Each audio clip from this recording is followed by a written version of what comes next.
Bismillahirrahmanirrahim. Assalamualaikum warahmatullahi wabarakatuh. Nama saya Jardi Arvito dari kelas R11 bersama kelompok saya, kelompok 2, Anggun Iga Yuditya, Nikodemus, Fikri Asidiki, Nur Afni Alfionita, dan Filza Lutfi Arif. Pada video kali ini kami akan membahas mengenai penyusunan anggaran dengan dosen pengampu Bapak Yuliasman. Berikut adalah subpokok bahasan yang akan kami bahas pada pembahasan hari ini. Yang pertama ialah hubungan penyusunan anggaran dengan perencanaan strategis. Lalu yang kedua, proses penyusunan anggaran perusahaan. Lalu yang ketiga, penilaian terhadap penyusunan anggaran perusahaan. Yang keempat, anggaran komprehensif. Lalu yang kelima, aspek perilaku dalam anggaran. Nah, untuk hakikat anggaran saya akan membahas pertama kali.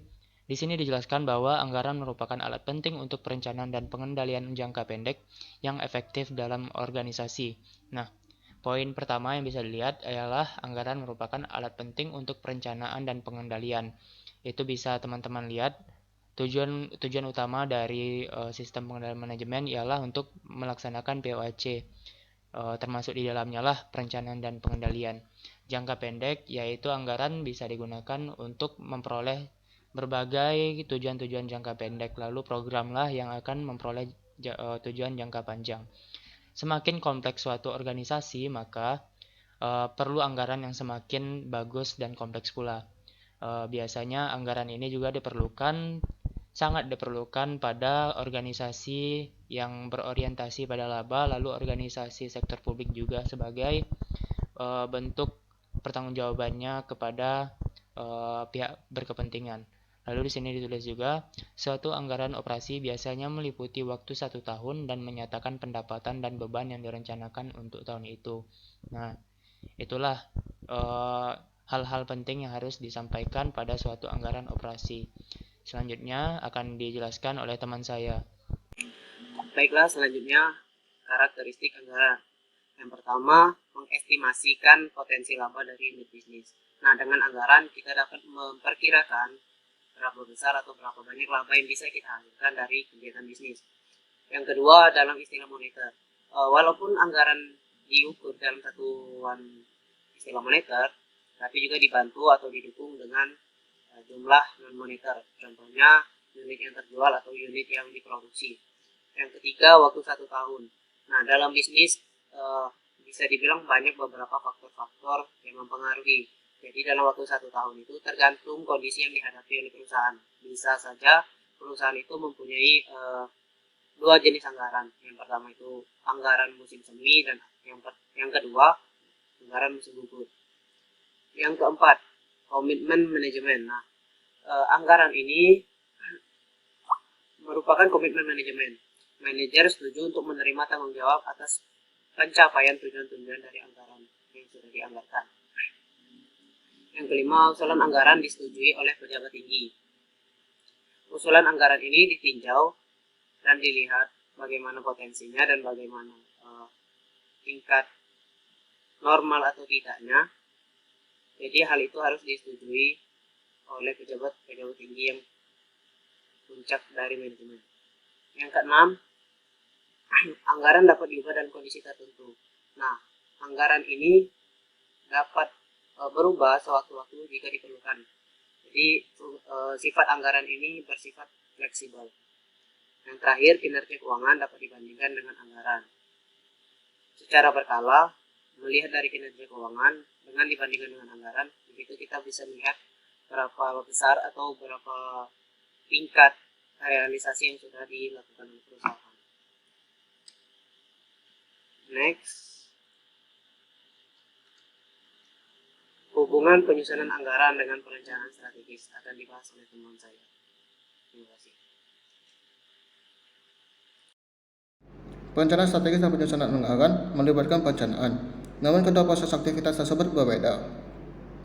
Yang pertama, proses penyusunan anggaran fokus pada 1 tahun, sementara perencanaan strategis fokus pada aktivitas-aktivitas yang terdiri dari periode beberapa tahun. Yang kedua, perencanaan strategis mendalui penyusunan anggaran dengan menyediakan kerangka dalam penyusunan anggaran. Yang ketiga, rencana strategis terstruktur berdasarkan lini produk, sementara anggaran terstruktur berdasarkan pusat tanggung jawab. Kegunaan anggaran. Yang pertama, menyelaraskan dengan rencana strategis. Rencana strategis mempunyai karakteristik sebagai berikut. Dibuat pada awal tahun, dikembangkan berdasarkan informasi terbaik yang tersedia pada saat itu. Penyusunannya melibatkan relatif sedikit manajer dan dinyatakan dalam istilah yang relatif luas. Anggaran tersebut yang diselesaikan sebelum permulaan tahun anggaran memberikan peluang untuk menggunakan informasi terakhir yang tersedia dan didasarkan pada penilaian manajer di semua tingkatan dalam organisasi. Yang kedua, koordinasi. Setiap manajer pusat tanggung jawab dalam organisasi berpartisipasi dalam penyusunan anggaran. Selanjutnya, ketika staf merangkai potongan-potongan tersebut menjadi satu rencana keseluruhan, maka inkonsistensi mungkin muncul.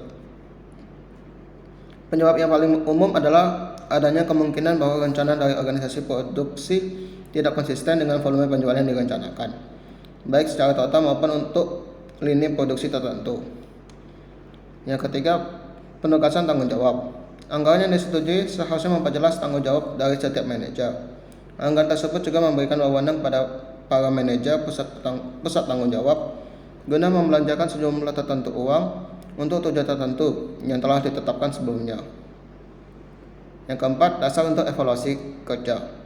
Anggaran mencerminkan suatu komitmen oleh pembuatnya dengan atasannya. Oleh karena itu, anggaran menjadi tolak ukur terhadap mana kinerja aktual dapat dinilai. Kategori anggaran operasi. Yang pertama, anggaran pendapatan. Anggaran pendapatan berisi proyeksi penjualan unit dikalikan dengan harga jual yang diperkirakan. Dari semua elemen anggaran laba, anggaran pendapatan adalah yang paling penting, tetapi juga merupakan elemen yang dipengaruhi oleh ketidakpastian paling besar. Selanjutnya, anggaran biaya produksi dan biaya penjualan. Anggaran biaya yang dikembangkan oleh manajer produksi mungkin saja tidak untuk kuantitas produk yang sama seperti ditunjukkan dalam anggaran penjualan. Perbedaan tersebut menunjukkan tambahan atas atau pengurangan dari persediaan barang jadi. Tetapi harga pokok penjualan yang dilaporkan dalam anggaran ringkasan adalah biaya standar dari produk yang dianggarkan akan dijual. Selanjutnya, beban pemasaran. Beban pemasaran adalah beban yang dikeluarkan untuk memperoleh penjualan. Selanjutnya, beban logistik. Beban logistik biasanya dilaporkan secara terpisah dari beban untuk mendapatkan pesanan. Beban-beban tersebut mencakup entry pesanan, pergudangan, dan pengambilan pesanan, transportasi ke konsumen, dan penagihan piutang. Selanjutnya, beban umum dan administratif. Ini merupakan beban dari unit-unit staf, baik di kantor pusat maupun di unit bisnis secara keseluruhan. Beban-beban ini merupakan biaya diskresioner. Selanjutnya, beban penelitian dan pengembangan. Anggaran penelitian dan pengembangan menggunakan salah satu dari dua pendekatan atau kombinasi dari keduanya. Selanjutnya, pajak penghasilan. Beberapa perusahaan tidak mempertimbangkan pajak penghasilan dalam penyusunan anggaran untuk unit bisnis. Hal ini disebabkan karena kebijakan pajak penghasilan ditetapkan di kantor pusat. Sekian materi dapat saya sampaikan. Materi selanjutnya akan disampaikan oleh rekan saya. Assalamualaikum warahmatullahi wabarakatuh. Saya Firza Lutfi Arif akan melanjutkan pemaparan materi yang telah disampaikan oleh teman saya yang sebelumnya. Materi selanjutnya yaitu jenis-jenis anggaran lainnya. Dalam jenis-jenis anggaran lainnya terdapat ada 4 anggaran. Yang pertama yaitu anggaran modal. Anggaran modal menyatakan proyek-proyek modal yang telah disetujui, ditambah jumlah sekaligus untuk proyek-proyek kecil yang tidak memerlukan persetujuan yang lebih tinggi. Anggaran ini biasanya disusun secara terpisah dari anggaran operasi dan oleh orang yang berbeda. Selama tahun tersebut, usulan-usulan pengeluaran modal dipertimbangkan di berbagai tingkatan dalam organisasi, dan beberapa di antaranya akhirnya disetujui. Ini merupakan bagian dari proses perencanaan strategis. Anggaran kedua yaitu adalah anggaran neraca. Anggaran neraca menunjukkan implikasi dari keputusan yang tercakup dalam anggaran operasi maupun anggaran modal. Secara keseluruhan, anggaran neraca bukanlah alat pengendalian manajemen, namun beberapa bagiannya memang bermanfaat untuk pengendalian. Anggaran yang ketiga yaitu adalah anggaran laporan arus kas. Anggaran laporan arus kas menunjukkan berapa banyak uang yang dibutuhkan selama tahun tersebut yang akan dipasok oleh laba ditahan dan berapa banyak, jika ada, yang harus diperoleh dari pinjaman atau dari sumber-sumber lainnya. Anggaran yang keempat yaitu manajemen berdasarkan tujuan. Tujuan keuangan di mana manajer bertanggung jawab untuk mencapainya selama tahun anggaran ditetapkan dalam anggaran yang telah dijelaskan di atas. Implisit dalam jumlah anggaran juga terdapat tujuan-tujuan tertentu. Membuka kantor penjualan baru, memperkenalkan lini produk baru, melatih kembali karyawan, memasang sistem komputer baru, dan seterusnya. Beberapa perusahaan membuat sasarannya menjadi eksplisit. Proses melaksanakan hal-hal tersebut disebut sebagai manajemen berdasarkan tujuan atau manajemen by objective atau lebih singkat itu MBO dalam literatur. Ya, materi selanjutnya yaitu proses penyusunan anggaran. Nah, dalam proses penyusunan anggaran ini ada terbagi menjadi tiga, yaitu pertama organisasi. Pada organisasi, yang pertama itu Departemen Anggaran, yang biasanya, tetapi tidak selalu, melapor kepada controller korporat menangani arus informasi dari sistem pengendalian anggaran. Dan yang kedua yaitu dari Komite Anggaran. Komite Anggaran terdiri dari anggota-anggota manajemen senior seperti Chief Executive Officer atau CEO, Chief Operating Officer atau COO, dan Chief Financial Officer atau CFO. Di beberapa perusahaan, CEO membuat keputusan tanpa komite. Komite anggaran melaksanakan suatu peranan yang penting. Komite tersebut meninjau dan menyetujui atau menyesuaikan masing-masing anggaran. Biasanya, komite anggaran harus menyetujui revisi anggaran besar yang dibuat selama tahun tersebut. Yang kedua itulah penerbitan pedoman. Langkah pertama dalam proses penyusunan anggaran adalah mengembangkan pedoman yang mengatur penyusunan anggaran untuk disebarkan kepada semua manajer. Pedoman ini dinyatakan secara implisit dalam rencana strategis dan dimodifikasi sesuai dengan perkembangan yang telah terjadi semenjak disetujui, khususnya kinerja perusahaan sampai tanggal tersebut dan prediksi terakhir. Staf anggaran mengembangkan pedoman dan manajemen senior menyetujuinya. Pada beberapa kasus, manajer di tingkat lebih rendah dapat mendiskusikan pedoman tersebut sebelum disetujui. Staf juga mengembangkan langkah-langkah dalam proses penyusunan anggaran. Departemen Anggaran kemudian menyebarkan bahan ini ke seluruh organisasi. Selanjutnya yaitu usulan awal anggaran. Menggunakan pedoman tersebut, manajer pusat tanggung jawab dibantu oleh stafnya mengembangkan anggaran. Karena sebagian besar pusat tanggung jawab akan memulai tahun anggaran dengan fasilitas, karyawan, dan sumber daya lainnya yang sama seperti yang dimiliki saat ini. Maka anggaran ini didasarkan pada tingkat yang ada dan kemudian dimodifikasi sesuai dengan pedoman. Sekian dari saya, akan saya serahkan kepada pemateri selanjutnya. Baiklah, saya akan melanjutkan materi tentang proses penyusunan anggaran. Yang keempat itu ada negosiasi, pembuatan anggaran, mendiskusikan usulan anggaran dengan atasannya. Nah, atasannya tersebut menyadari bahwa ia akan menjadi pembuat anggaran di tingkat berikutnya dari proses anggaran, sehingga harus siap untuk mempertahankan anggaran yang pada akhirnya akan disetujui. Selanjutnya itu ada revisi anggaran. Revisi anggaran harus dibatasi keadaannya di mana anggaran yang disetujui sedemikian tidak realistisnya sehingga tidak lagi menjadi alat pengendalian yang berguna. Revisi anggaran ini harus dijustifikasi berdasarkan perubahan kondisi yang signifikan dari yang ada ketika anggaran yang asli disetujui. Nah, selanjutnya itu ada tinjauan dan persetujuan. Usulan anggaran ini diajukan melalui beberapa tingkatan yang berjenjang di dalam suatu organisasi.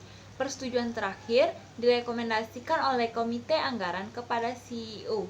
CEO juga menyerahkan anggaran yang telah disetujui kepada Dewan Direksi untuk disahkan. Yang terakhir itu ada anggaran kontingensi. Beberapa perusahaan secara rutin menyusun anggaran kontingensi yang mengidentifikasikan tindakan-tindakan manajemen yang akan diambil jika ada penurunan yang signifikan dengan volume penjualan dari apa yang telah diantisipasi ketika mengembangkan anggaran. Materi selanjutnya yaitu mengenai aspek-aspek keperilakuan. Ada 4. Yang pertama, partisipasi dalam proses penyusunan anggaran. Yang kedua, keterlibatan manajer senior. Yang ketiga, tingkat kesulitan dari target anggaran. Yang keempat, departemen anggaran. Baiklah, saya akan jelaskan satu persatu. Yang pertama, partisipasi dalam proses penyusunan anggaran. Proses di mana pembuat anggaran terlihat dan mempunyai pengaruh dalam menentukan besarnya anggaran. Kemudian mempunyai dampak yang positif terhadap motivasi manajerial. Yang kedua itu keterlibatan manajer senior. Keterlibatan manajemen senior ini perlu agar sistem anggaran manapun menjadi efektif dalam memotivasi pembuat anggaran. Yang ketiga, tingkat kesulitan dari target anggaran. Salah satu keterbatasan dari target yang ingin dicapai adalah kemungkinan bahwa manajer unit bisnis tidak melakukan usaha yang memuaskan ketika anggaran tercapai, seperti pemberian bonus. Yang keempat, Departemen Anggaran harus menganalisis anggaran secara rinci dan detail, dan Departemen Anggaran harus yakin bahwa anggaran yang disusun ini dengan sangat memadai dan informasinya adalah informasi yang akurat. Demikianlah materi yang saya jelaskan. Terima kasih.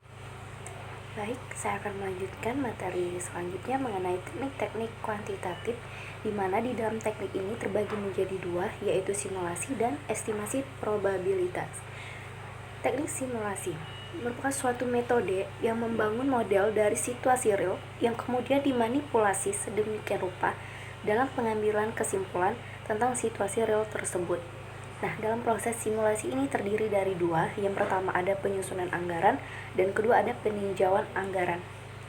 Dengan adanya simulasi komputer, manajemen senior tentunya dapat menanyakan dampak dari berbagai jenis perubahan yang berbeda dan menerima jawaban seketika. Sehingga hal tersebut memberikan peluang kepada manajemen senior untuk berpartisipasi lebih penuh dalam proses penyusunan anggaran. Nah, teknik yang kedua ini estimasi probabilitas. Tiap angka dalam anggaran merupakan estimasi titik, yaitu jumlah tunggal yang paling mungkin. Nah, setelah anggaran disetujui, kemudian menggunakan model komputer untuk mensubstitusi distribusi probabilitas untuk setiap estimasi titik. Kemudian dijalankan beberapa kali, dan di distribusi probabilitas dari perkiraan laba dapat dihitung dan digunakan untuk tujuan perencanaan. Hal ini disebut dengan proses Monte Carlo. Oke, sekian presentasi dari kelompok 2 mengenai proses penyusunan anggaran. Akhir kata saya ucapkan terima kasih. Wassalamualaikum warahmatullahi wabarakatuh.